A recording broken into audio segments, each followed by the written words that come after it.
இந்த 8 நாள் டிசம்பர் 1லேருந்து இந்த தீபம் முடிகிற இந்த தீபத்துள்ள இருக்கிற அனைத்து வடிவத்திலையும் நம்ம தொடர்ச்சியாக இந்த அன்னதானத்தை ஒரு திருவிழா மாதிரியும், ஒரு அன்னம் பாலிப்பதை, அன்னம் கொடுப்பதை, பசியாற்றுவதை ஒரு மிகப்பெரிய ஒரு வடிவமாக இருந்து அதை ஒன்று செய்யணும் அப்படிங்கிற இந்த பிரபஞ்சத்திலேருந்து நமக்கு உணர்த்தப்பட்டு அதை நேற்று துவக்கி வைத்து தொடர்ந்தோறும் அதை தினந்தோறும் அதை கிடைக்கிற மாதிரி ஒரு நல்ல வடிவத்தில் அதை கொடுக்கறதுக்கு ஒரு வாய்ப்பை உருவாக்கி நம்ம பண்ணுறோம். இதற்கான முக்கியமான காரணம், எல்லா இடத்துக்குள்ளேயும் ஒரு பக்தி, வேற ஒரு வடிவத்துக்குள்ள ஒரு புரிதல் வேறையாக இருந்து செயல்படுவாங்க.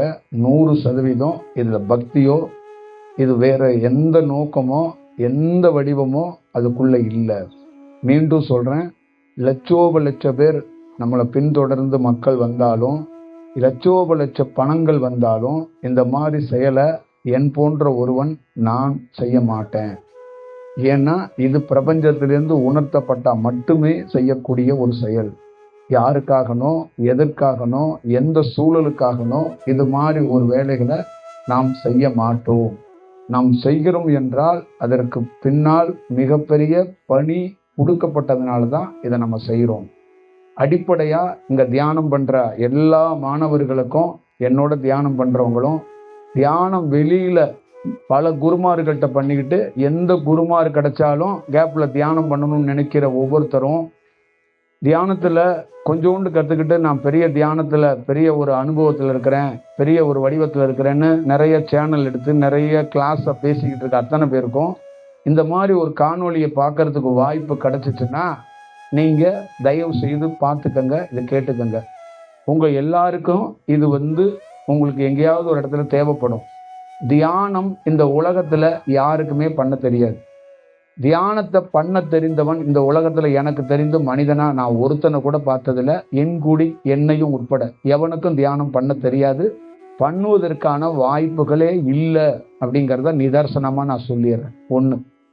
2வது, இந்த இறைவனை அடையிறது, தியானத்தில் போய் உயர்ந்த நிலையை பெறது, இல்லை ஞானமாகவே மாறுறது, இதெல்லாம் எந்த மனிதனாலும் செய்ய முடியாது. அதே போல் இந்த ஆன்ம விடுதலை, இது போன்ற நிறைய தத்துவங்களை நான் சொல்லி கொடுத்துருக்குறேன். ஆன்ம விடுதலையெல்லாம் மக்கள்கிட்ட நேரடியாகவே நம்ம சேனல்ல இருந்து உங்கள் முன்னோர்கள் இறந்தவங்களுக்கு எப்படி நீங்கள் ஆன்ம விடுதலை கொடுக்கணும் அப்படிங்கிறத ஒரு வீடியோவாக கொடுத்துருக்குறோம்.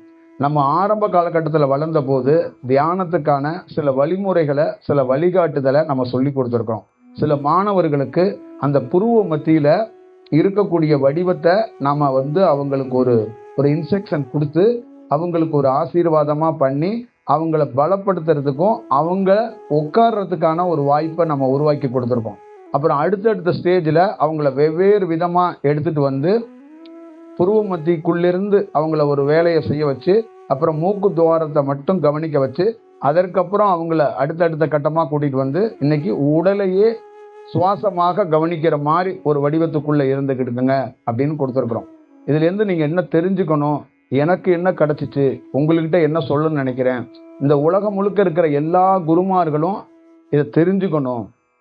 தியானம் என்பதை எந்த தனி மனிதனாலும் பண்ண முடியாது, பண்ண தெரியாது. தியானம் என்பது எந்த தனி மனிதனாலும் சொல்லி கொடுக்கவோ பாடத்திட்ட மாதிரி பண்ண முடியாது. தியானம் ஒரு சாட்சியாக, நானே ஒரு சாட்சி, நான் ஒரு சாட்சியாக எனக்கு ஒரு உள் உணர்வுகள் உணர்த்தப்படுகிறது. உள் உணர்வு அந்த அலைவரிசையால் கிடைக்கப்படுகிறது. மனதால் கிடைக்கப்படுவது மனிதத்தன்மை. உள் உணர்வு என்பது ஒரு அலைவரிசையால் கிடைக்கப்படுகிறது. அப்ப அலைவரிசையால் கிடைக்கப்படுகின்ற போது என் கை கால்களை மடித்து கொண்டு தன்னை மறந்து நான் ஒரு இடத்துல அமர்றதுக்கு அமர சொல்லி ஒன்று என்னை உள்ள புஷ் பண்ணுது. அப்போ நான் ஒரு இடத்துல அமர்றேன், ஒரு இடத்துக்கு போங்குது. அப்போ அந்த உள் உணர்வுலேருந்து நான் ஒரு இடத்துக்கு கிளம்பி போகிறேன். அப்போ உள் உணர்வுலேருந்து ஒரு இடத்துக்கு போகிறேன், உள் உணர்வுலேருந்து ஒரு இடத்துல உட்காடுறேன். அப்போ உள் உணர்வுலேருந்து என்ன சொல்லுதுன்னா, நீ தீர்க்கமாக இந்த இடத்துல உட்காந்துக்க அப்படிங்கும்போது நான் இந்த இடத்துல உட்கார்றேன். அப்போ அந்த உள் உணர்வுகள்லேருந்து அப்படியே மனிதனாகப்பட்டவன், மனமாகப்பட்டது, உடலாகப்பட்டது, நான் அப்படியே அமர்ந்திருக்கிறேன். அமர்ந்திருக்கும் போது என்னுடைய அறிவு, என்னுடைய படிப்பு, நான் கற்றுக்கொண்ட விஷயங்கள் எல்லாத்தையும் வைத்து புருவ மத்தியிலையோ இல்ல மூக்கு துவாரத்திலேயோ இல்ல வேற எங்கேயோ ஒரு சக்கராசிலேயோ கவனத்தை வச்சு என்னுடைய தியானத்தை நான் தொடங்குறேன். ஆனா அங்க நடப்பது சூட்சமத்தில் இருந்து அந்த உள் உணர்வுகள் உணர்த்தப்பட்டதல்லவா, அதே மாதிரி ஒரு சூட்சமத்துக்குள் வந்து ஒரு மனிதனை ஆழ்த்தி மௌனத்தில் அவனுக்கே அவனை தெரியாம அவன் மூக்கு துவாரத்தில் வைத்திருக்கிற கவனம், புருவ மத்தியில் வைத்திருக்கிற கவனம், சக்கராசில வைத்திருக்கிற கவனத்தை எல்லாத்தையும் அள்ளி வெளியில கொண்டு போய் குப்பையில வீசுற மாதிரி வீசி எறிந்து, அவன் மனதையும் தூக்கி வீசி எறிந்து, அவனுடைய மனித அறிவையும் தூக்கி வீசி எறிந்து, அவன் கற்றுக்கொண்ட தியானம்னு சொல்லி பயிற்சி எடுத்துக்கிறாங்களா அதையும் தூக்கி கொண்டு வீசி எறிந்து தன்னையே மறக்கிற மாதிரி, அது நிஜமாக ஒரு அலைவரிசை, ஒரு காற்று, அது ஒரு தியானத்தை கற்று வைத்திருக்கல, அதுதான் தியானமாகவே இருக்கு. அதுதான் உள்ளே இருந்து ஒரு தனி மனிதனுக்கு இன்ஸ்ட்ரக்ஷன் பண்ணுது. அதுதான் இந்த தியானத்தை அது கற்றுக் கொடுக்குது. இந்த தியானமாகவே ஒருத்தர் வாழ்றதுக்கு, தியானம் பண்ணுவதற்கு அந்த வாய்ப்பை அதுதான் உருவாக்குது. அப்ப ஒரு தனி மனிதனுடைய விஷயம் என்னன்னா, சாட்சியாக இருந்து நீ பயணிக்கணும், கவனிக்கணும், உட்காரணும். நீ ஏதோ ஒன்று செய்வதாகவும், நீ ஒன்று செய்து விடுவதாகவும், நீ சாதித்து விடுவதாகவும், நான் சாதித்து விட்டதாகவும் நினைப்பது முட்டாள்தனமான செயல். எனக்கு சிறு வயதுல தியானத்தை பத்தி எதுவும் தெரியாது. எங்க குடும்பத்திலே தியானத்தை பத்தி தெரியாது. அப்ப உட்கார்ந்து எப்படி தியானம் பண்ணணும் கூட தெரியாது.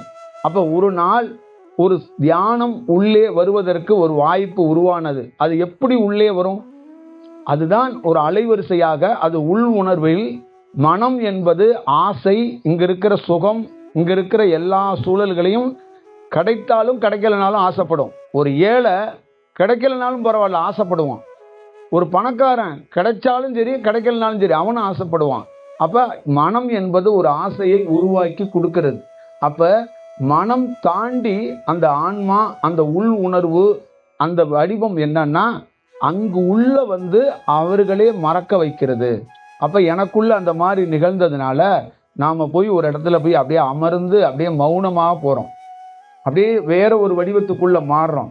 அது மட்டும் இல்லாமல் நமக்குள்ளே அங்க என்ன நிகழ்கிறது, அங்க என்ன வடிவமாக கிடைக்கிறது அப்படின்னு நீங்க பார்த்தீங்கன்னா, அது ஒரு பேர் செயலாக, பேர் வடிவமாக இருக்கிறது. அப்ப ஒரு ஒரு வடிவத்தை நீங்க நாம என்ன தெரிஞ்சுக்கிட்டோம் அப்படின்னா, சிறு வயதுல தியானம் வந்தபோது அப்ப நமக்குள்ள ஏதோ ஒரு திறமை, ஏதோ ஒரு வடிவத்துல, ஒரு இறை சக்தியில, இறை விஷயத்துல நமக்குள்ள வந்துருச்சு. அப்ப அடுத்தடுத்த நாள் நம்ம என்ன நினைக்கிறோம்? நான் என்ன நினைக்கிறேன், தனிப்பட்ட முறையில ஒரு இடத்துல உட்காந்து கோவில்கள்ல தியானம் பண்றேன், மரத்தடியில தியானம் பண்றேன், ஆத்து கரமையில உட்காந்து தியானம் பண்றேன், வீட்டுல உட்காந்து தியானம் பண்றேன். எங்க தியானம் பண்ணாலும் ஒரே மாதிரியே இருக்கு. காவேரி கரையில உட்காந்து தியானம் பண்ணாலும் அதே பொசிஷன்ல இருக்கு. ஒரு மரத்தடியில உட்காந்து பண்ணாலும் அதே மாதிரி அந்த தியானம் குறையல, அந்த தியானத்தோட அளவு குறையல, அந்த தியானத்தோட தன்மை மாறல. அந்த நிறம் மாறாத தியானத்தை நான் கண்டேன். கோவில்கள், கரை, காவேரி கரை, அந்த கரையோடைய விஷயம், மரம், அதே மாதிரி வீடுகள்ல நல்ல தன்மையே இல்லாத வீட்டுக்குள்ள, வீட்டுக்கு வெளியில ஒரு நாற்காலி போட்டு கட்டில்ல படுக்கிற அறையில ஒரு சராசரியாக தூங்கக்கூடிய எல்லா மனிதனும் பயன்படுத்துகிற பாய், போர்வை, துவைக்காத அழுக்கு துணியில் உட்காந்து கூட தியானம் பண்ணி நான் பார்க்குறேன். மீன் குழம்பை பக்கத்தில் வச்சுக்கிட்டு தியானம் பண்ணி பார்க்குறேன். கறி சமைச்சிக்கிட்டு இருக்காங்க, அங்கேயும் உட்காந்து தியானம் பண்ணி பார்க்குறேன். கறி ஞாயிற்றுக்கிழமை வாங்கி வீட்டில் உள்ளவங்கெல்லாம் சாப்பிடுவாங்க, அதை கொடுக்கறதுக்கு போகிறேன். அந்த இடைப்பட்ட கருதில் கறியை வெட்டிக்கிட்டு இருக்கான், அங்கேயும் உட்காந்து தியானம் பண்ணி பார்க்குறேன். அதே மாதிரி சாவு வீட்டுக்கு போகிறேன், அங்கேயும் உட்காந்து தியானம் பண்ணி பார்க்குறேன். அதே மாதிரி பிணம் எரிக்கிறதுக்காக தூக்கிக்கிட்டு ஊர்வலமாக போவாங்க. ஒரு இடத்துல நிப்பாட்டி பெண்ணெல்லாம் வழியில் அமைச்சிட்டு ஆண்கள் மட்டும்தான் இடுகாட்டுக்கு போவாங்க. அந்த இடத்துலையும் தியானம் பண்ணி பார்க்குறேன், தியானம் வருது. அப்புறம் சுடுகாட்டில் கொளுத்துறாங்கல்ல, அங்கன்னு உட்காந்து தியானம் பண்ணி பார்க்குறேன், தியானம் வருது. அந்த சாவு வீட்டுக்கு போயிட்டு வந்து ஒரு ஆத்தங்கரையில் குளிக்கிறதுக்காக நாங்கள் வந்து நிற்கிறோம். அந்த ஆத்தங்கரையில் குளிச்சுட்டு அங்கே படிக்கட்டில் உட்காந்து பார்க்குறேன், அங்கேயும் தியானம் வருது. அப்ப வெவ்வேறு அலைவரிசைகள் மாறுகிறது, அந்த உடலுடைய தன்மைக்கு மாறுகிறது. ஆனா தியானம் நம்மளை விட்டு போகல. அப்ப அந்த தியானம் நம்மளை விட்டு போகாததுக்கு இருக்கிறதுக்கு முக்கியமான காரணம், ஒரு அலைவரிசை உள்ளே இருந்து நம்மளை இயக்குகிறது, உள்ளே இருந்து நம்மளை வளர்வதற்கு வழிகாட்டுகிறது. உள்ளேயே இருப்பதனால் நீ உயிரோடு இருக்கிறாய். ஒரு உயிர் இருக்கிறனால தான் நீ உயிரோடு இருக்கிறாய், ஏக்கமாக இருக்கிறாய் என்று பொருள். இப்ப ஏக்கம், நீ நடமாடுகிறாய், கை முடியல, கால் முடியல, உனக்கு உடல்ல இருக்கிற உறுப்புகள் முடியலைனாலும் உன் உயிர் இருக்கிறதுனால நீ கட்டில படுத்திருந்தாலோ நடந்தாலோ போனாலோ அந்த உயிர் இருக்கிறதுனால நீ ஒரு ஏக்கமாக இருக்கிறாய், நீ ஒரு பொருளாக இருக்கிறாய் அர்த்தம். அதே போலதான் தியானம் உள்ள உனக்கு ஒரு உயிர் எப்படி இருக்கிறதோ அதே மாதிரி உயிரோட்டமாக ஒரு அலைவரிசை உனக்குள்ளே அடாப்ட் ஆகுது, உள்ள அட்டாச் ஆகுது. அப்ப அந்த அட்டாச் ஆகும்போது உனக்குள்ள என்ன பண்ணுது, உன்னுடைய ரெகுலர் ஃபார்முலாவில் இருக்கிற அந்த ஆசை, அந்த எண்ணங்களோட நீ கிழக்கு மேற்கு தெற்கு வடக்குன்னு 4 திசைகளை நோக்கி போகும்போது இந்த தியானம் அந்த திசைகள் எல்லாத்தையும் தீர்மானிக்குது, உன்னுடைய பாதையை தீர்மானிக்குது, உன்னுடைய பயணத்தை தீர்மானிக்குது. நீ வழக்கமான செய்த உணவு, உடை, உன்னுடைய திட்டம், இது எல்லாத்துலேயுமே ஒரு பெரிய போக்கையும் மாற்றத்தையும் உள்ள இருக்குல்ல உயிராக இருக்கக்கூடிய உயிர், உன்னுடைய உயிர் மனதுகிட்ட அகப்பட்டு போனதுனால அது அடிமையாக இருக்கிறது. ஆனால் வந்த அலைவரிசை உயிரையும் தாண்டி மனதையும் தாண்டி உடலையும் தாண்டி பணி செய்து அப்ப உன ஒரு பயிற்சியாளனாக ஆழ்த்துது, ஒரு தியானத்தை உனக்கு கிடைப்பதற்கான வாய்ப்பை உருவாக்குது. அப்ப நீ என்ன பண்ற, உனக்குள்ள தியானம் வந்தோடனே ஒரு குருமாரை தேடுற, அது சம்பந்தமா புத்தகம் தேடுற, அது சம்பந்தமா சில கோயிலுக்கு போற. நீ புத்தகம் தேடுவது, கோயிலுக்கு போவது, ஜீவசமாதிக்கு போவது, மீண்டும் மீண்டும் தியானத்தை ஆள்வது, இது எல்லாமே சூட்சமத்திலிருந்து ஒரு குரு என்பவர் பிரபஞ்சத்தில் இருக்கிற அலைவரிசை தான் குரு. ஒரு மனிதன் அல்ல, ஒரு மனித தேகம் அல்ல, அந்த அலைவரிசைக்கு பேர் தான் குரு. அந்த அலைவரிசை தான் உன்னை என்ன பண்ணுது, சிறு ஒரு 3 வயசுல 4 வயசுல இன்னைக்கு கொண்டு போய் பள்ளிக்கூடத்தில் கொண்டு போய் குழந்தைய 2 வயசுல கொண்டு விடுறீங்கல்ல, அதே போல உனக்குள்ள இருந்து உன்னை ஒரு சிறு குழந்தை மாதிரி இருந்து ஒரு பெரிய மரமாக உன்னை வளர்ப்பதற்காக உள்ள ஒரு அலைவரிசை இருந்து போராடுது.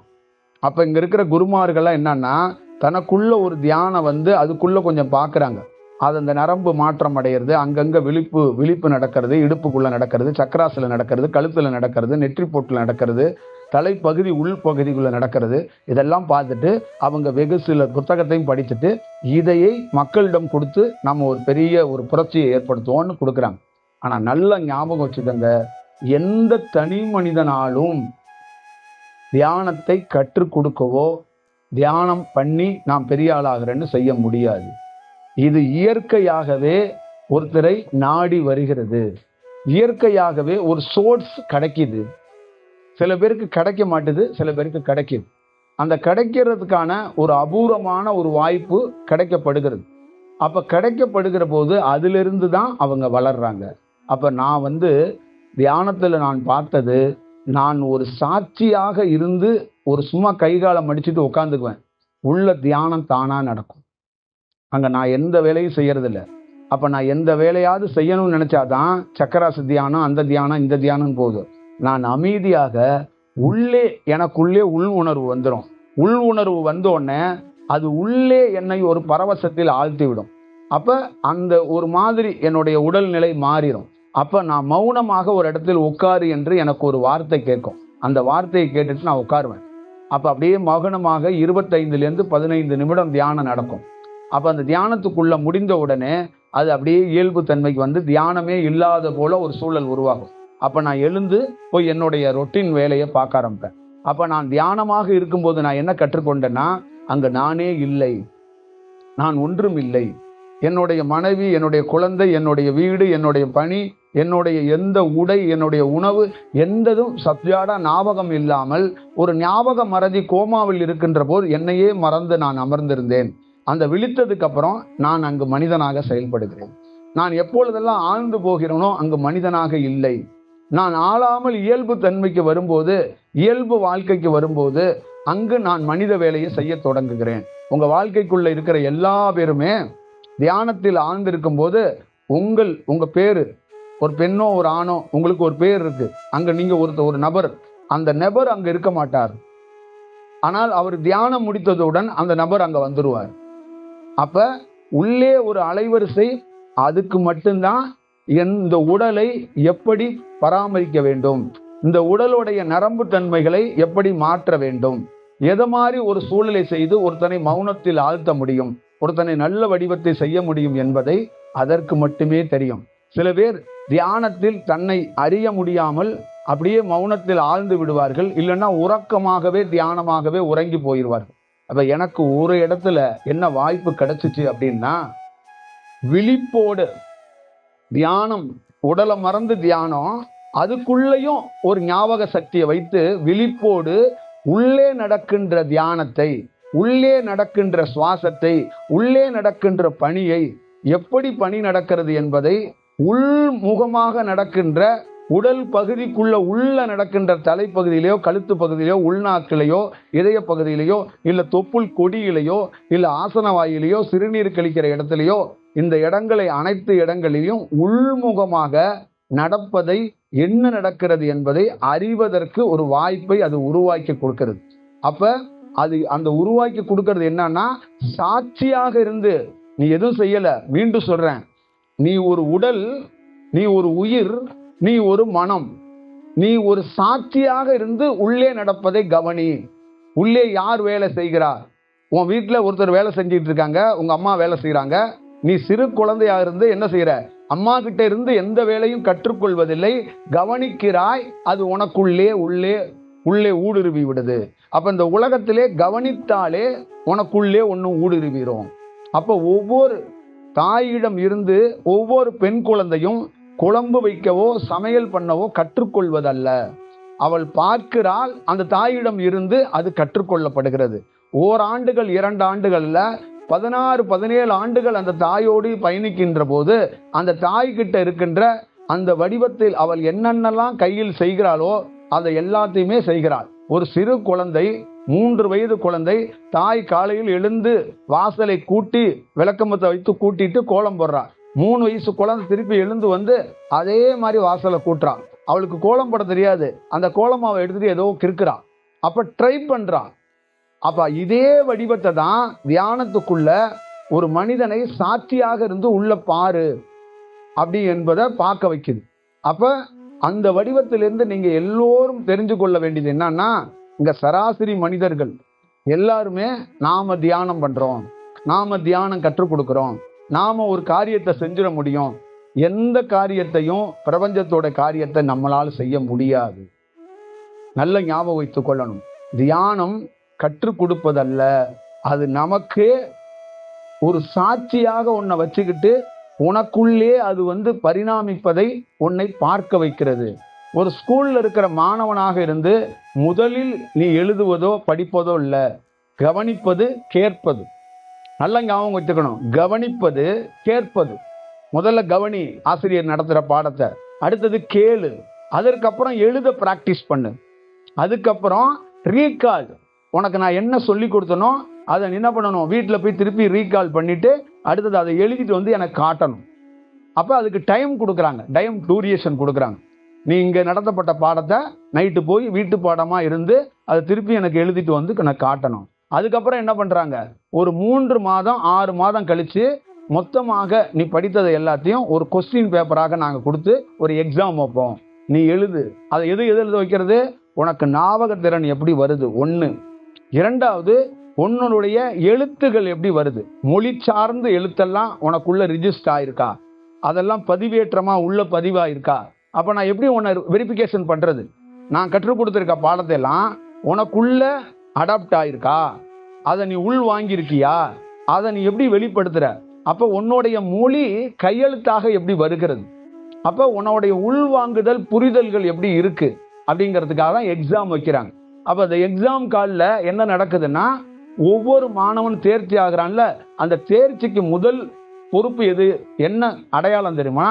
அவனுடைய மெமரி எப்படி இருக்குங்கிறதுக்காக தான் பார்க்கறது. அறிவுன்னு நீங்க சொல்றீங்கல்ல, அப்ப உள்வாங்குதல் திறன், அங்க ஞாபக சக்தியோடைய செயல்பாடுகள் எப்படி இருக்கு, அந்த உள்வாங்கு திறன் நல்லா இருந்துச்சுன்னா அந்த குழந்தை என்ன பண்ணுதுன்னா 100ல் 70 மார்க் 60 மார்க்கை நோக்குது. அப்ப 70 மார்க் 60 மார்க்கை எப்படி ஏன் நோக்குதுன்னா, அந்த வாத்தியார் டீச்சர் எதை வச்சு சொல்றாங்கன்னா, பர்ஃபெக்டா அதை கரெக்டா பண்ணியிருக்கு அந்த குழந்தை அப்படிங்கிறதா அதோடைய பொருள். அப்ப அதுக்கு என்ன பண்ணிருக்கு, கவனிக்கும் திறன் கிடைத்திருக்கிறது. விழி சிறப்பா வேலை செய்யுது, செவி சிறப்பா வேலை செய்யுது, பிரெயின் சிறப்பா வேலை செய்யுது. அப்ப விழி, செவி, பிரெயின் இது மூணும் சிறப்பா வேலை செஞ்சுச்சுன்னா ஒரு குழந்தை எழுதவோ படிக்கவோ மிகச் சரியாக செயல்படும் என்பது அர்த்தம். அப்ப விழி கொடுக்கப்பட்டது எதுக்குன்னா, இந்த விழி தான் உலகத்திலே தலை சிறந்தது. விழி ஒரே நேரத்தில் பார்க்கும், செவி ஒரே நேரத்தில் கேட்கும், அறிவு அதை உள்வாங்கி வச்சுக்கும். அப்ப இந்த மூணும் பணியில தான் உன் கை கால்கள்லாம் அடுத்தது பலன், அடுத்தது வேலைங்கிறது அதுதான். இப்ப செவியும் பார்வையும் இந்த மூளையும் இது மூணு வேலை செய்யலைன்னா கையிருந்து கால் இருந்து எது இருந்தும் பிரயோஜனம் கிடையாது. இப்போ இந்த உலகத்தில் நிறைய பேர் ஏன் பிறந்தேன், ஏன் வளர்ந்தேன், ஏன் வாழ்றேன்னு தெரியாமல் இருக்கிறதுக்கு இந்த மூணு திறனோட பணி கம்மியாக இருக்குது. இந்த மூணு திறனோட பணி சரியா இல்லை. உங்கள் குழந்தைங்களுக்கெல்லாம் நீங்கள் வளர்க்குறீங்கல்ல, இந்த மூணு தான் முக்கியம். இப்போ இந்த மூணை தான் என்ன பண்ணுறாங்க, மிகச்சரியாக எடுத்துட்டு வர்றதுக்கு வாய்ப்புகளை உருவாக்கும் போது அப்போ அங்கே என்ன ஆகுது அப்படின்னு கேட்டிங்கன்னா, அந்த தியானத்துக்குள்ளேருந்து இந்த பார்வை, இந்த செவி, இந்த பிரெயின் இதை தாண்டி இதை வேலை செய்ய விடாம ஆசையில ஆழ்த்தி போக வைக்கக்கூடியது எது இருக்குன்னா மனம் இருக்கு. அப்ப மனதிலே ஒரு 3-4 லேயர்ஸ் பிரியுது. உள்மனம், ஆழ்மனம், மேல்மனம் அப்படின்னு ஒரு 3 பேட்டர்ன் ஆஃப் த மனங்கள், 3 அடுக்குகளா இருக்கு. பூமி 3 அடுக்கா இருக்கு. ஒன்று பாதாள லோகம், பூலோகம், மேலோகம். இப்ப 3 அடுக்குகளா பூமி இருக்கு. அதே மாதிரி மனமும் 3 அடுக்கா இருக்கு. அப்ப அந்த 3 அடுக்குல பதியப்பட்ட உள்ள பழைய ஞாபகங்கள் கிளறப்படுகிறது. அப்ப நடு சென்டர்ல ஒரு வடிவம் இருக்கு. அப்ப மேல் மனம்ங்கிறது என்னன்னா, பிரெயினுக்கு போகாமலே மனதிலிருந்து பேசுறது. இப்ப நான் பேசிக்கிட்டு இருக்கும் போதே குறுக்க பேசுறது, நான் ஸ்டாப்பா பேசுறது, அதை உள்வாங்காமையே பேசுறது. அப்ப நம்ம ஒன்று சொல்றோம்னா அதை நிறுத்தணும், கவனிக்கணும். இப்ப முதல்ல கண் கவனிக்கணும். அடுத்தது கண்ணு கவனிக்க போது, கண்ணுல இருந்து இப்படி கவனிக்கும் போது ஒரு மௌனம் கிடைக்கும். நல்லா ஞாபகம் வச்சுக்கணும். எப்பயுமே கண் திறந்து தியானம் அப்படின்னா என்னன்னா, உள்ள இருக்கிற அந்த நரம்ப நிலை நிறுத்தணும். இப்ப கண்ணுக்கிட்ட இருக்கிற நரம்புகள் என்னன்னா ஆடாம அது நேரடியாக நோக்கும் போது அது ஒரு மௌனம் கிடைக்குது. அந்த கண்களுக்கு என்ன பண்ணுது, ஒரு மௌனம் கிடைக்குது. அப்ப கண் நிலை நிறுத்தும் போது செவி நல்லா ஓப்பன் ஆகுமா. செவியோட அந்த வாசல் இருக்குல்ல, அது திறக்கும். இப்ப அந்த ஏர் பிளைட்ல அந்த வாசல் திறக்கும்ல, அடைச்சிட்டு தான் நம்ம மேல பறக்கிறோம். கீழே வந்தோன்னே அந்த வீல் கீழே ஓப்பன் ஆகும், அப்பதான் இறங்க முடியும். அடுத்தது அந்த வாசல் திறக்கும். அதே மாதிரி இந்த கண்கள் நேரடியாக கவனித்தல், ஒரே பொருள் அப்படி கவனிக்கும் போது அப்ப என்ன ஆகும்னா கண்கள் அப்படியே நிலை குத்தி நின்றுமா. அப்ப நிலை குத்தி நிற்கும் போது செவி முழுக்க ஓப்பன் ஆயிரும். அப்ப கிளியரா என்ன ஆகும்னா, செவி ஓப்பன் ஆகும்போது அங்கு என்ன சத்தம் கேட்குதோ அது எல்லாம் பிரெயின்ல போய் அடாப்ட் ஆகும். அப்ப செவி என்ன பண்ணும், ஓப்பன் பண்ணி அதை நேரடியா நரம்பு வழியாக அந்த அலைவரிசையாக கொண்டு போய் மூளையில கொண்டு போய் செலுத்தும். அப்ப மூளை என்ன பண்ணும், அது முழு திறனையும் பயன்படுத்தும். அப்ப மூளைக்கு முழு திறனும் கிடைக்காததுக்கு முக்கியமான காரணம், கண்களும் இந்த செவியும் வேலை செய்யலைன்னா மூளைக்கு முழு திறன் கிடைக்காது. அப்ப மூளைக்கு முழு வடிவமும் வராது. கண் இப்ப பாக்குறோம், ஒரு பாடத்தை அப்படி படிச்சுக்கிட்டே இருக்கிறான் ஒரு குழந்தை, பல நாள் படிக்கிறாங்க. அப்ப நீங்க அதுல இருந்து என்ன தெரிஞ்சுக்கணும்னா, அந்த பிராக்டிஸ் பண்ணி பண்ணி பண்ணி பண்ணி பண்ணி இந்த விழி என்ன பண்ணுது, உள்ள இருக்கிற நரம்பை ஸ்டெடி பண்ணிடு. அப்ப கண்களுடைய நரம்பு என்ன பண்ணுதுன்னா, ஒரு பக்குவத்துக்குள்ள அடைந்து பல நாள் 3 வயசுல ஒரு குழந்தை படிக்க ஆரம்பிச்சு, ஒரு குழந்தை 17 வயசுல, 20 வயசுல, 25 வயசுல, 27 வயசுல ஒரு பெரிய டிகிரிகளை அடுக்கிக்கிட்டே போகுது படிப்புல. அப்ப அடுக்கிக்கிட்டே போகும்போது அதுக்கு ஏன் இவ்வளவு பெரிய படிப்பும் இவ்வளவு பெரிய திறனும் கிடைச்சிருக்குன்னா, அந்த கண்ணோட ஹை பவர் அப்படின்னு சொல்றாங்கல்ல, அந்த கண்ணுடைய பவர்ங்கிறாங்கல்ல, அதுல இருந்து கிடைக்கப்படுற பிராக்டிஸ்ல இருந்து அது செவி ஃபுல்லா ஓப்பன் ஆயிரும். அப்ப செவி ஃபுல்லா ஓப்பன் ஆனோன்னா அதுக்கான பிரெயின்ல போய் எல்லா செயல்களும் தங்க தொடங்கி. அப்ப அங்க பிரெயின் வந்து என்ன பண்ணுதுன்னா, மிக அது என்ன, அதோடைய ரோல் என்ன அப்படின்னு கேட்டீங்கன்னா, எல்லாத்தையும் அது வந்து உள்வாங்கி வச்சுக்கிறது தான் அதோடைய ரோல். அப்ப ஞாபக சக்தி, அப்ப 3 வயசுல நடந்ததை 70 வயசுல இருக்கும்போது சொல்லணும். அப்ப அது உள்வாங்கி வச்சிருக்கிறதுல அவ்வளவு பெரிய திறனா இருக்கு. அப்ப அதே தான் தியானத்துல ஒவ்வொரு தனி மனிதனுக்கும் சக்கராசுங்கிறதும் 71 நாடிங்கிறதுக்கும் ஒவ்வொரு நரம்பு மண்டலங்களும் ஒவ்வொரு விதமா செயல்படும். அப்ப ஒவ்வொரு நரம்பையும் அந்த நரம்பு தன்மைகளை ஒழுங்குபடுத்துகிற பொறுப்பும் கடமையும் நம்ம ஒவ்வொருத்தருக்கும் இருக்கு. அப்போ ஒவ்வொரு நரம்பு மண்டலங்களும் சரியாக இயக்கப்படணும்னா இந்த தியானம் ஒரு தனி மனிதனுக்கு கிடைக்குது. இப்ப இந்த நரம்பு மண்டலங்கள் சரியா கிடைக்காதவன் நாம என்ன சொன்னாலும் அவன் ஒரு கட்டுப்பாட்டுக்குள் வரமாட்டான். அப்ப உடலுல அங்க பிரபஞ்சம் என்ன சொல்லியிருக்குன்னா, ஆயிரக்கணக்கான உயர்கள் இருக்கிற மாதிரி ஆயிரக்கணக்கான நரம்பு மண்டலங்களை உள்ளடக்கியதே ஒரு உடல். அப்ப ஆயிரக்கணக்கான உடல் நரம்பு மண்டலங்களையும் தன்வசை எவன் படுத்துகிறானோ அவன் இந்த உடலையோ ஒட்டுமொத்தமான இந்த வடிவத்தையோ மாத்துகிறான். அவன் ஒரு அலைவரிசையாக ஆகிறான். அவன் எப்படி ஆகிறான்னா, ஒரு ஈபியில இருக்கிற ஒரு டிரான்ஸ்பரண்ட் வச்சிருக்காங்க, அந்த டிரான்ஸ்பரம் வச்சிருக்காங்கல்ல, கரண்டை வாங்கி அது கொடுக்குது இல்ல, அந்த மாதிரி ஒருத்தன் ஆகிறான். அவனை தான் பிடிச்சிக்கிட்டு ஞானி சித்தர்கள் இப்படின்னு சொல்றாங்க. அப்ப அவன் அந்த முழு திறனோட அந்த நரம்பு மண்டலங்களை முழுவதுமாக ஒரு வடிவத்துக்குள்ள மாத்துறான். அப்ப பனி காலத்துல, வெயில் காலத்துல, மழை காலத்துல, இந்த மாதிரி சீர்தோஷண காலத்துல எல்லாம் நரம்பு மண்டலங்கள் மாறுங்கிறாங்க. தூங்கும் போது நரம்பு மண்டலங்கள் எல்லாம் வேற தன்மைக்கு போயிருங்கிறாங்க. பேசும்போது நரம்பு மண்டலங்கள்லாம் வேற தன்மைக்கு போயிருங்கிறாங்க. உணவு அருந்தும் போது நரம்பு மண்டலங்கள்லாம் வேற மாதிரி தன்மைக்கு போயிருங்கிறாங்க. உடலுறவு வச்சுக்கும் போது நரம்பு மண்டலம் வேற மாதிரி போயிருங்கிறாங்க. ஸ்மோக் பண்ணும் போதோ, ட்ரிங்க்ஸ் பண்ணும் போதோ, அதிகமான உணவுகளை எடுத்துக்கும் போதோ, அதிகமான படிக்கும் போதோ, தியானம் பண்ணும் போதோ, எல்லா சூழல்லையும் நரம்பு மண்டலங்கள் மாறுது. ஆனா தியானத்துல மட்டும்தான் அந்த நரம்பு மண்டலங்களுக்கு அமைதியையும் நிதானத்தையும், அதே மாதிரி நீங்க எப்படி நடந்து போறீங்க கை காலை வச்சு, அந்த மாதிரி ஒரு திறனை, நரம்புக்கு ஒரு அலைவரிசையை தாங்குற திறனும் அந்த நரம்பு மண்டலங்கள் தனித்துவமாக வேலை செய்யறதுக்கு ஒரு வாய்ப்பை ஒரு தியானம் பண்ணி ஒரு மனிதனுக்கு கிடைக்குது. இப்ப நமக்கு என்ன கிடைக்குது அப்படின்னா, தியானத்துல முதல் சக்சஸ் அப்படின்னா எனக்கு தனிப்பட்ட முறையில அந்த நரம்பு மண்டலங்களை தனித்துவமா அது எப்ப இயங்க கற்றுக்குதோ, எப்ப இயங்க முடியுதோ, அது எப்ப நிக்குதோ அப்பதான் ஒரு பகுதி நல்ல வேலை செய்யுதுன்னு அர்த்தம். வயிற்றை சுத்தி பார்த்துக்கிட்டீங்கன்னா இந்த தொப்புள் கொடியை சுத்தி பல ஆயிரம் நரம்புகள் இருக்கு. இப்ப இந்த நரம்பு மண்டலங்கள் எல்லாமே மிகச்சரியா இயங்கப்பட்டாதான் அங்க இருக்கிற ஹார்மோன்களுக்கெல்லாம் அந்த தன்மைகள் போய் சேரும், அந்த வடிவங்கள் கிடைக்கும். இல்லைன்னா குறைபாடுகள் இருந்தா ஏதோ ஒரு ட்ரபிளோடய நம்ம வாழ வேண்டியது. அப்ப நாம வெளியில காட்டிக்க மாட்டோம், நாம ஒரு குறைபாடு உள்ள மனிதனாக மாறி போறோம். அப்ப நாம என்ன சொன்னாலும் பிறர் சொல்வதை உள்வாங்க முடியாம அந்த வயிற்று பகுதியில் இருக்கிற ப்ராப்ளத்தை சிக்கிறோம். அடுத்தது பொசிஷன், அடுத்தது இதயம், அப்படி ஒவ்வொரு பகுதிக்குள்ள இருக்கிற நரம்பு மண்டலங்களை முதல்ல எனக்கு அந்த நரம்பு மண்டலங்களை எல்லாத்தையும் தக்க வைத்துக் கொள்வதற்கும் பலப்படுத்துவதற்கும் ஒரு வாய்ப்பு வழங்கப்படும். அப்ப நரம்பு மண்டலங்கள் எல்லாமே தனித்துவமாக எப்ப வேலை செய்ய தொடங்குதோ, எப்ப தனித்துவமாக ஒரு குழந்தை மாதிரி கீழே பொத்துன்னு உழுகாம தாயும் தகப்பனுடைய உறுதுணைப்பு இல்லாமல் நடக்குதோ அப்ப தியானத்தில் அவன் சாதிக்கிறான். அப்ப தியானத்தில் அவன் நிற்கிறான். அப்ப கண் மூடி இருந்தாலும் சரி, கண் திறந்து இருந்தாலும் சரி, அவன் நடந்தாலும் சரி, அவன் படுத்தாலும் சரி, இந்த நரம்பு மண்டலங்கள்லாம் ஒரு தன்மைக்கு வந்துருச்சுன்னா அவன் தியானமாகவே இருப்பான்.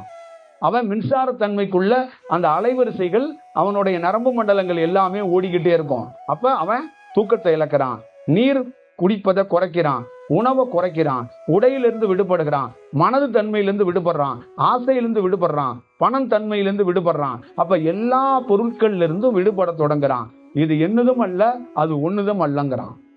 அப்ப இந்த தியானத்துக்குள்ள எல்லாரும் அடிப்படையா நீங்க என்ன தெரிஞ்சுக்கணும்னா, நம்மளால தியானம் பண்ண முடியாது. அதை ஓப்பனா தெரிஞ்சுக்கணும். எந்த குருமாரும் தியானம் கற்றுக் கொடுக்க முடியாது. நான் இல்ல, எவனுமே கற்றுக் கொடுக்க முடியாது. இந்த தியானம் உன்னை நோக்கி வரும். இப்ப எனக்குள்ள ஒரு அலைவரிசை வந்துச்சு, இந்த அலைவரிசை தான் உனக்குள்ள ஒரு 10% 5% உள்ள போய் உனக்குள்ள தியானம் பண்ண வைக்குது.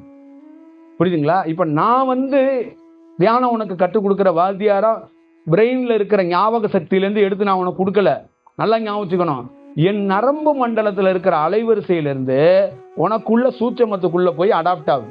அப்ப அடாப்ட் ஆகி என்ன பண்ணுதுன்னா, அந்த அலைவரிசையோடைய பேசிக் என்னன்னா, இந்த நரம்பு மண்டலங்களை சரியா மாற்றும் போது சில இடங்கள்ல மௌனத்தை கொடுக்கும், சில இடத்துல சிரிப்பை கொடுக்கும், சில இடத்துல நீ தியானம் பண்ணிக்கிட்டே இருப்ப, ஆனா கண் கலங்கி அப்படியே தண்ணி ஊத்திக்கிட்டே இருக்கும். இதுக்கெல்லாம் நரம்பு மண்டலம் தான் காரணம்.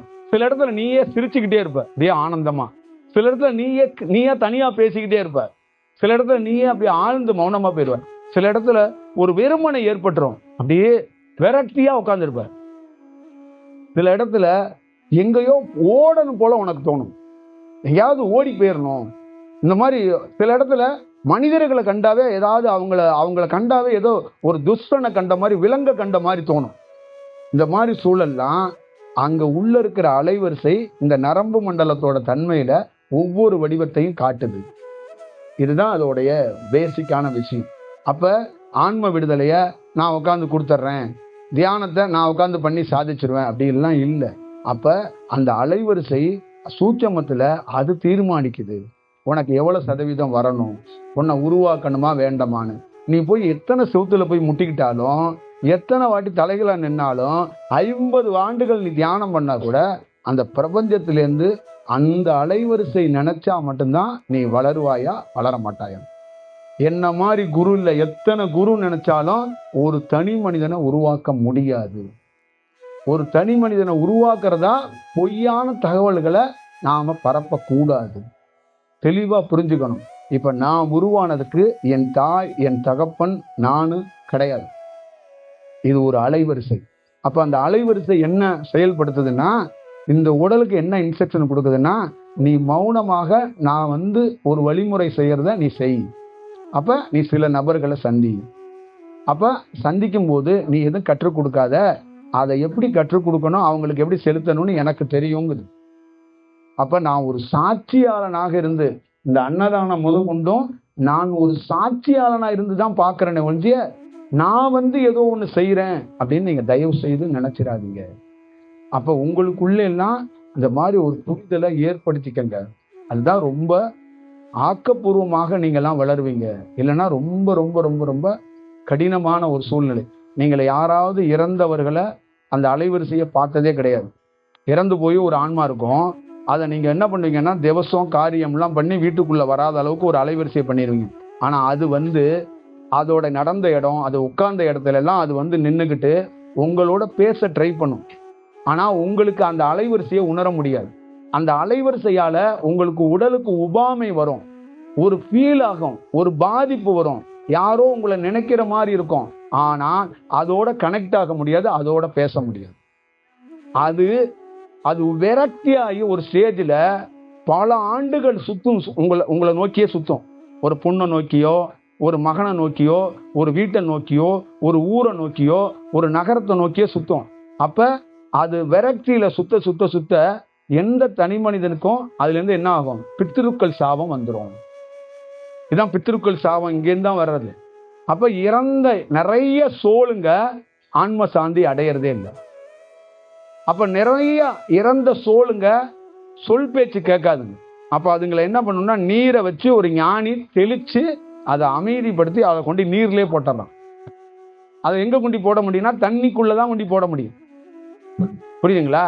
அதை நிலைநிறுத்தணும்னா ஒரு ஞானி என்ன பண்றான், அந்த அலைவரிசையை வச்சு பண்றான். ஏன்னா அதுவும் ஒரு அலைவரிசை. அப்ப அது என்னன்னா, இப்ப ஒரு ஞானிகிட்டே இருந்து வர்ற அலைவரிசை உன்னுடைய நரம்பு மண்டலங்களை நல்ல தன்மையில மாத்துறதுக்கு, உன்னுடைய சோம்பேறித்தனத்தை உன்னுடைய வடிவத்துக்குள்ள உடல்ல இருக்கிற தன்மைகளை மாத்துறதுக்கு அவன் போராடுறான். இந்த அலைவரிசை என்ன பண்ணுன்னா, உன் உடலை பலவீனப்படுத்துறதுக்கான வேலைகளை பார்த்துரும். இப்ப 4 மணி நேரம் தூங்குற நீன்னா, ஒரு இறந்தவர்களுடைய அலைவரிசை உனக்கு கிடைக்குதுன்னா 10 மணி நேரம் தூங்குவ, உணவையே பேய் மாதிரி சாப்பிடுவ. இப்ப நீ பண்ற வேலைகள், நீ பண்ற எல்லா விஷயமுமே ரொம்ப ஒரு மாதிரியான ஒரு சூழல்ல இருக்கும். அப்ப இந்த அலைவரிசையினாலதான் பித்திருக்கள் சாபத்துல தமிழ்நாட்டிலே, இந்தியாவிலேயே, உலகத்திலேயே 90 விழுக்காடு மக்கள் பாதிச்சிருக்கிறாங்க. 90 விழுக்காடு மக்கள் அவங்க குடும்பத்துல வாழ்ந்த முன்னோர்கள் இறந்தவர்களால 90 விழுக்காடு மக்களோட பாதிப்பு இருக்கு. அதை கட்டுப்படுத்த முடியாது. அப்ப அந்த அம்மாட்ட நீங்க என்ன சொன்னீங்கனாலும் கேட்காது. அதேதான் பேய்கள்கிட்ட. அது என்ன சொன்னாலும் என் மகளை பாக்குறேங்க, நீதான் செத்து போயிட்டே பார்க்க முடியாதுன்னா கேட்காது. என் மகனை பாக்குறேங்க, நான் வாழ்ந்த வீட்டிலேயே இருக்கிறேங்க, நான் சாகலங்க. நீங்க யாராவது பார்த்துருக்கீங்களா அந்த மாதிரி? அப்ப அதுக்கு நீரை தெளிச்சு அதை ஒரு இயல்பு நிலைக்கு, நீரை தெளிச்சோன்னா என்ன ஆகுதுன்னு தெரியுமா? என்ன ஆகுதுன்னு தெரியுமா யாருக்காவது? தெளிச்சோன்னா என்ன ஆகும்னா, உங்க வீடு நீங்க பிறந்ததெல்லாம் அதுக்கு மறந்து போயிடும். உங்கள்ட்ட இருந்து விடுபட்டுரும். அது விடுதலைங்கிறது என்ன, ஆன்ம விடுதலை கொடுக்குறீங்கல்ல, உங்களை புள்ளங்கிறது அதுக்கு மறந்து போயிடும். அப்ப என்ன ஆகும், வெறும் அலைவரிசையா இருந்து ஒரு நதிக்குள்ள போய் விழுந்துரும். அப்ப அடுத்த பிறப்பு எடுக்கும் போது அது பிறப்பெடுக்க வரும். ஆனா நீங்க தான் மகன்ங்கிறது அதுக்கு தெரியாது. அந்த நீர்ல தெளிச்ச உடனே அது பிறந்த பிறப்ப மறந்துடும். அப்ப அந்த நீர் படாத வரைக்கும் பாடுபடுத்தும் உங்களை எல்லாத்தையும். அப்ப அதோடைய ஞாபக சக்தியை வெளியில எடுக்கணும். அதனாலதான் சொல்றது, இறந்த உங்களுடைய அலைவரிசையை வெளியில தூக்கி போடு. அந்த அலைவரிசை உனக்கு மெசேஜ் அனுப்பிச்சுக்கிட்டே இருக்கு. உன் செல்லுல ஒரு 300-400 மெசேஜ் குமிஞ்சிருக்கு, நீ படிக்க முட்டுற. இது பிரபஞ்ச அலைவரிசையிலிருந்து படிக்கணும். அப்ப நான் உன்னை கூப்பிட்டு ராமேஸ்வரத்தில் உட்காந்து அந்த அலைவரிசையெல்லாம் டெலீட் பண்ணு. ஒரு பென்ட்ரைவை கொடுக்குற, ஒரு 4 தேவையில்லாத மெசேஜ் எல்லாம் இருக்கு, அதெல்லாம் நான் டெலீட் பண்ணி கொடுக்குற மாதிரி தான் அந்த தண்ணியில உளுந்து முழுகி அந்த மெசேஜ் எல்லாம் டெலீட் பண்ணு.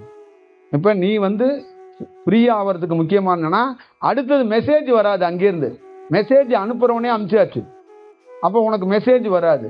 அப்போ நீ அந்த மெசேஜ்லேருந்து டெலீட் பண்ணும்போது நீ ரிலீஃப் ஆகுற. அப்போ உனக்கு என்ன கிடைக்கும்? ஒரு பியூரான எங்கிட்டேருந்து வர்ற அலைவரிசையை நீ உள்வாங்கி உன் நரம்பு மண்டலத்தை பலப்படுத்திக்க முடியும். இப்போ ஒவ்வொரு தனி மனிதனுக்கும் என்கிட்டேருந்து ஒரு அலைவரிசை வருது.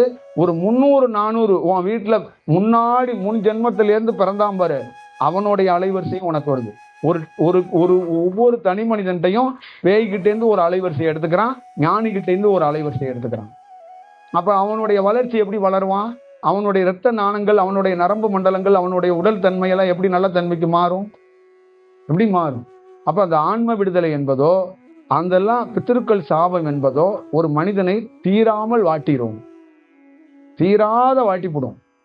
அப்போ வெறும் வரட்டு தியானத்தை வச்சுக்கிட்டு மந்திரத்தை வச்சுக்கிட்டு காலையில 4 மணிக்கு நீ எத்தனை பிரம்ம முகூர்த்தத்தை செஞ்சாலும் சாதிக்க முடியாது. முதல்ல ஞானிகள் எப்படி வயிற்ற சுத்தம் பண்றாங்கிற மாதிரி பித்திருக்கள் சாபம், முன்னோர்களுடைய ஆன்ம விடுதலை, நாகத்தோட தோஷம், குரு நிந்தனை, இதெல்லாத்தையும் கரெக்ட் பண்ணும். இது எல்லாத்தையும் கொஞ்சம் கொஞ்சமா அந்த ஞானி கரெக்ட் பண்ணுவான். அந்த ஞானி ஒரே நாளில் கரெக்ட் பண்ண மாட்டான், கொஞ்சம் கொஞ்சமா கரெக்ட் பண்ணுவான். அப்ப கரெக்ட் பண்ணி என்ன பண்ணுவான்னா இவனுடைய அலைவரிசையை அவன் தக்க வச்சுக்கிறதுக்கு ஒரு வாய்ப்பை உருவாக்கி கொடுக்குறான். ஒரு ராஜ்யம் நல்லா இருக்கணும்னா சுத்தி இருக்கிற 30 அமைச்சர்களும் நல்லா இருக்கணும். நீ மட்டும் நல்லா இருந்தா போதுமா? தமிழ்நாட்டில் இத்தனை மாவட்டத்துக்குள்ள IAS IPS இவங்களுடைய பணியெல்லாம் இருந்தாதான் ஒரு அரசாங்கம் இயங்கும். சரியா?